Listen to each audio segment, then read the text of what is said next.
깊은 잠에 들었을 때 우리 뇌가 회복을 하게 되는 거고, 신체 근육이라든지 다른 신경들도 회복을 할 수 있는 거거든요. 그래서 우리가 깬다는 건 결국 몸에서 보내는 마지막 생존 신호거든요. 그렇게라도 깨야지 우리가 숨을 쉴 수 있다는 거고. 안녕하십니까. 좋은미나 비비누과 남기훈 원장입니다. 이번 시간에는 수면무호흡증의 증상과 그 위험 신호에 대해서 자세하게 말씀드리도록 하겠습니다. 경청 부탁드리겠습니다. 흔히 생각하는 것과 마찬가지인데요. 숨을 들이쉬다가 코골이가 발생을 하고 어느 순간 숨이 멈추는 시간들이 쭉 지속되다가 숨을 몰아쉬는 게 전형적인 증상인데요. 말 그대로 산소 수치가 뚝 떨어지면 몸에서는 이산화탄소 수치가 또 마찬가지로 올라가게 되거든요. 그러면 교감신경이라는 게 과하게 활성화되고 심장이 엄청나게 두근거리게 되면서 식은땀도 많이 나게 됩니다. 특히 입을 벌리고 숨을 쉬게 되니까 입이 바싹 마르게 되고 혀도 많이 붓게 되거든요. 특히 산소 수치가 떨어지면 저산수증이 생기니까 두통도 발생하게 되고요. 그래서 거칠게 숨을 몰아쉰다. 밤에 자주 깬다. 그리고 소변 때문에 자주 깨는 일이 발생을 한다. 꿈이 너무 많이 생각이 나고 생생하게 기억이 난다.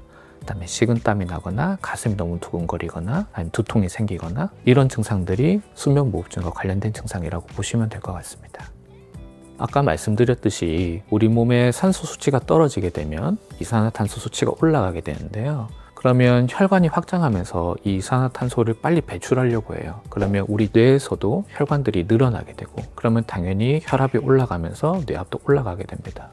그럼 이런 양상의 두통은 보통 머리가 조금 찬 듯한 느낌이 들면서 압박감이 있는 두통이 발생을 하게 되거든요. 그래서 아침에 일어난 직후에 이런 형태의 두통이 있다. 그런 경우에는 우리가 또 생활하시다가 한두 시간 지나서 산소가 들어오게 되면 자연스럽게 두통이 해소되곤 합니다. 네, 맞습니다. 특히 이 신호가 있다면 빨리 전문가의 진료를 받는 것들이 좋은데요. 수면무호흡증으로 인한 저산소증이 누적됐다는 뜻이거든요. 아까 말씀드렸듯이 우리가 수면무호흡증이 발생을 하면 깊은 잠을 들 수가 없습니다. 깊은 잠에 들었을 때 우리 뇌가 회복을 하게 되는 거고 신체 근육이라든지 다른 신경들도 회복을 할 수 있는 거거든요. 근데 깊은 잠에 들 때마다 수면무호흡증으로 인해서 계속 각성을 하게 되면 결국 이 회복하는 시간을 놓치게 되고 뇌는 하루에도 수백 번 계속 자는 동안 계속 일을 하는 게 되는 거죠. 그렇게 되면 충격들이 누적이 된다. 그럼 아침에 내가 일도 집중할 수가 없을 뿐더러 자기도 모르게 잠이 드는 기면증이 발생할 수가 있어서 이런 위험 신호가 있을 때는 반드시 전문가 진료를 받으시는 것이 필요합니다. 아까 말씀드린 숨을 쉬다가 코골이가 생기고 숨 쉬는 게 멈췄다가 거치게 숨을 쉴 때 그때 어느 정도의 각성이 일어난다고 보셔야 되거든요. 근데 깰 정도라면 이런 무수한 이벤트 중에 심하게 떨어졌을 때 발생하는 경우라고 보셔야 됩니다. 그 사건이 한 번 일어난 거지만 실질적으로 뇌파를 보면 그 이전에 수십 번 수백 번의 각성이 있었다는 걸 의미를 하게 되고요. 그래서 우리가 깬다는 건 결국 몸에서 보내는 마지막 생존 신호거든요. 그렇게라도 깨야지 우리가 숨을 쉴 수 있다는 거고 그런 경우가 계속적으로 발생한다면 이거는 우리가 몸에서 보내는 마지막 신호일 수 있거든요. 반드시 치료가 적절하게 들어가야 됩니다.